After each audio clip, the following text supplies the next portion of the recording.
O texto que nós vamos empregar aqui na manhã está em Colossenses, no capítulo 3, do verso 1 ao 4. O texto diz o seguinte: portanto, se fostes ressuscitados juntamente com Cristo, buscai as coisas lá do alto, onde Cristo vive, assentado à direita de Deus.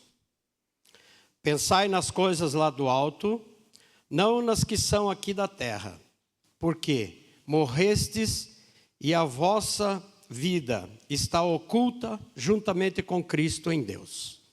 Quando Cristo, que é a nossa vida, se manifestar, então vós também sereis manifestados com Ele e com glória. Eu vou falar com os irmãos agora, nesta manhã, a respeito da vida em Cristo.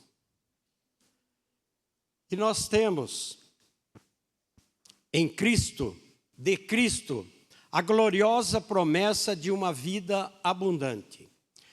O texto de João, no capítulo 10, o verso 10, diz o seguinte: eu vim para que tenham vida e a tenham em abundância. Nós vamos procurar deixar bem claro, no início dessa mensagem, que vida abundante e vida em Cristo são coisas sinônimas no Novo Testamento. Ou seja, sem Cristo não há vida abundante.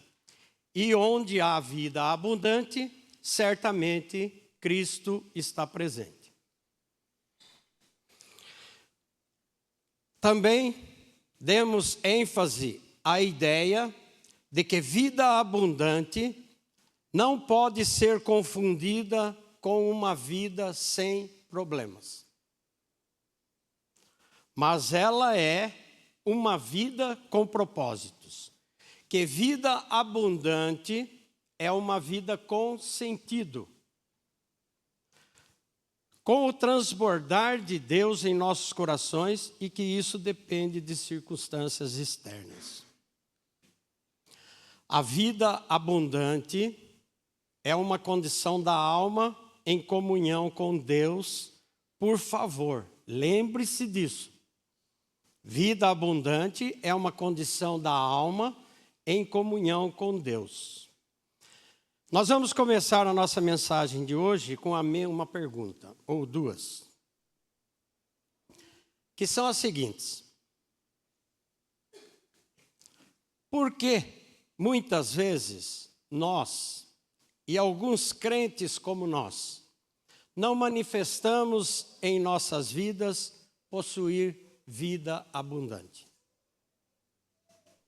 E uma segunda pergunta: por que também nós e alguns irmãos nossos vivem uma vida cristã tão vazia e insignificante, que em nada demonstramos os frutos de um viver cheio de Deus? Por quê?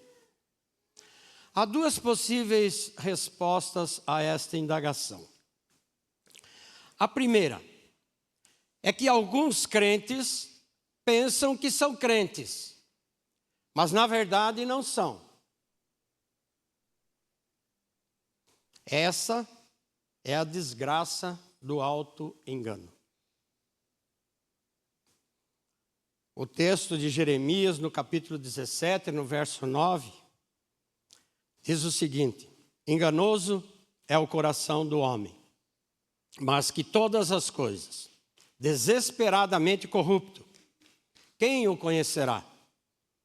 A Bíblia diz que a coisa mais enganosa que existe na face da terra é o coração do pecador.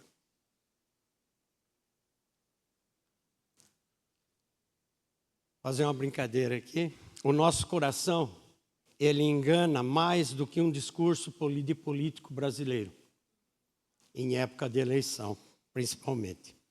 E olha que esses caras são bons em enganar. Mas tenham a certeza de que o nosso coração é enganoso. Quando caímos em Adão, todo o nosso conhecimento de Deus foi corrompido. a nossa mente foi obscurecida pelo pecado. E, consequentemente, isso abriu a possibilidade para o ser humano achar, acreditar, pensando que é crente, sem que isto seja verdade.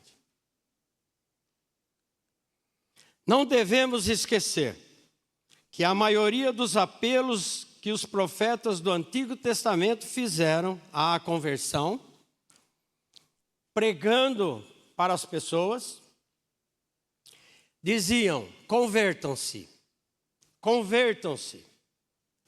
Tais apelos não foram dirigidos aos pagãos, não foram dirigidos aos gentios, às nações de fora da aliança, mas sim à nação de Israel. Paulo, quando escreveu aos Colossenses, escreveu à nação de Israel. Ele não queria atingir pessoas de fora da igreja. Portanto, essa carta de Colossenses, se os irmãos derem uma lida, vocês verão que ela é para pessoas que já conhecem a palavra, que estão adormecidos, amortecidos na palavra. Ou seja, que não estão vivendo uma vida abundante. A maior parte das vezes, o apelo deles à conversão foi ao povo de Deus. Veja a mensagem do profeta Joel, lá no capítulo 2, no verso 12 e 13, quando ele diz: ainda assim, agora mesmo, diz o Senhor, convertei-vos a mim de todo o vosso coração, e isso com jejuns, com choro, com pranto, rasgai o vosso coração e não as vossas vestes, e convertei-vos ao Senhor vosso Deus. Então, esta primeira resposta é que a pessoa não manifesta vida abundante porque pensa que é crente, mas no fundo não é. Sabem por quê? Vejam que em todo o capítulo 3 de Colossenses que nós lemos, uma parte dele, Paulo nos mostra que as coisas da vida abundante a nós ensinadas dependem em primeiro lugar de uma experiência de nova vida com Cristo. Esta é a ênfase do versículo 1. Portanto, se fostes ressuscitados juntamente com Cristo, ou em outras palavras, vocês vão viver a vida abundante somente no caso de já terem ressuscitado para uma nova vida em Cristo. Não são as instruções, os ensinamentos que nós recebemos, eles fazem parte. Mas se não ressuscitarmos com Cristo, não teremos vida abundante. Nossa vida em propósito em Cristo Jesus. A segunda possível resposta à pergunta: por que alguns cristãos não manifestam vida abundante? É que alguns entre nós, embora sejam verdadeiramente salvos, não estão obedecendo a Jesus de maneira a viver debaixo do seu senhorio. Veja onde está a ênfase da pregação de Paulo. Somos crentes, mas nós nos acomodamos a uma vida pela metade. Na vida cristã, um dos piores defeitos do cristão é a acomodação. Vivemos entre dois extremos. Nossa, não está mudando lá.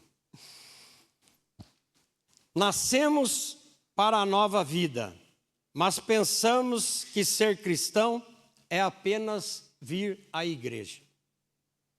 Muitas vezes, queremos até fazer parte de muitas atividades, participar de todas as programações. Pensamos que somos bons cristãos, só porque participamos dos nossos encontros e frequentamos as comemorações. Precisamos saber de uma coisa, que ativismo religioso não é igual a crescimento espiritual. Ou seja, as tantas e muitas atividades que você pretende fazer, que são muito boas para o corpo da igreja, não significam que isso seja crescimento espiritual. Por outro lado, também temos os crentes que nunca se envolvem e nunca se comprometem. Trabalhar e ajudar no crescimento da igreja acham que é uma coisa desnecessária. Permanecem distantes, nunca estão 100% envolvidos com nada. São pessoas com alergia ao compromisso. Para essas pessoas, falta exatamente isso, compromisso. Falta-nos uma decisão de levar Jesus, o senhorio de Cristo, para todos os cantos escuros do nosso coração e viver Jesus com todas as implicações necessárias em todas as áreas da nossa vida, não somente em algumas áreas. Na vida cristã, um dos piores defeitos é a falta de compromisso. As pessoas que vivem nesses dois extremos, o ativista e o não é comigo, são crentes com muita dificuldade em experimentar uma vida abundante. Um confunde vida abundante com igreja.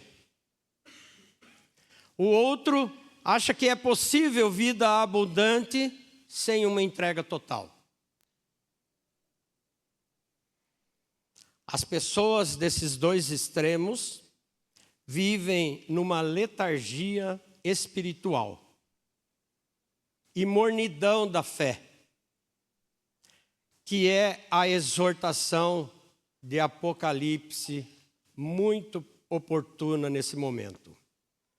Em Apocalipse 3, no verso 15 e 16, diz assim: conheço as tuas obras, que nem és frio nem quente. Quem deras fosse frio ou quente. Assim, porque és morno, e nem és quente nem frio, estou a ponto de vomitar-te da minha boca. Palavras duras para quando nós estamos vivendo nesses momentos de mornidão. Quando Deus nos salvou, seu plano era nos fazer uma coisa inteira e não uma obra pela metade. Deus salvou o homem não apenas para levá-lo ao céu, embora isso seja bastante glorioso em si, mas também desejava conceder aos salvos vida em abundância, uma vida de plenitude, uma vida com os transbordar dele através de nós. Não dá para ficar parado. Não dá para vivermos em letargia. Não dá para sermos mornos na vida espiritual. Sendo assim, estamos então respondendo à pergunta: por que alguns cristãos não manifestam os frutos de uma vida abundante? De duas formas. Uns não têm vida em abundância porque não são cristãos mesmo. Não tem jeito. E outros não manifestam a plenitude de Deus porque não estão vivendo o compromisso necessário para a jornada cristã. Vivem pela metade. Procuram não se envolver. Ora, vocês poderiam me perguntar: mas como é que eu sei quando uma pessoa está no primeiro grupo, o do auto-engano, ou no segundo grupo, morno e acomodado. A diferença é muito sutil. E ao mesmo tempo, não é um perigo fazer essas afirmações. A nossa resposta é sim. Realmente é verdade. É muito sutil a diferença e podemos estar correndo riscos em fazer essas afirmações. Não podemos estar julgando e analisando a vida de outras pessoas quanto a isso. É por isso que é necessário deixar bem claro isso, que não é possível você saber de outra pessoa. Nós só podemos saber de nós mesmos. E ainda assim, somente através da ajuda do Espírito Santo. Como é que está a minha situação em relação a uma vida abundante? João 16:13 diz assim: quando vier, porém, o Espírito da verdade, ele vos guiará a toda a verdade. Se de verdade eu estou em Cristo, então o Espírito de Deus testificará em meu coração, talvez com um sentimento interno muito evidente. Portanto, a diferença é esta. Os do primeiro grupo do auto-engano não estão nem aí para as coisas de Deus. Para eles, a vida espiritual é mera rotina e as coisas que Deus diz, tanto faz como tanto fez. São os crentes do tô nem aí. Já os outros são tocados, sabem que estão errados, sabem que precisam melhorar. Tem pelo menos a marca do arrependimento, por não serem aquilo que sabem que deveriam ser. Poxa, tem hora que nós nos pegamos, né? Estou muito acomodado. Preciso me envolver mais. Mas não adianta só ficarmos pensando. Nós precisamos nos envolver. Nós precisamos ter compromisso com essa palavra, com esse Jesus que nos resgatou. Eu vou encerrar dizendo aqui. Portanto, prestem atenção. Vida abundante é viver Cristo em todos os momentos da nossa vida, com a ajuda do Espírito Santo, mudando os nossos procedimentos, tendo propósitos e vivermos no sentido correto,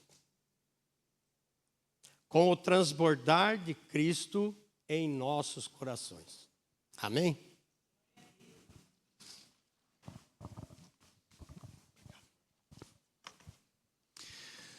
Meus queridos,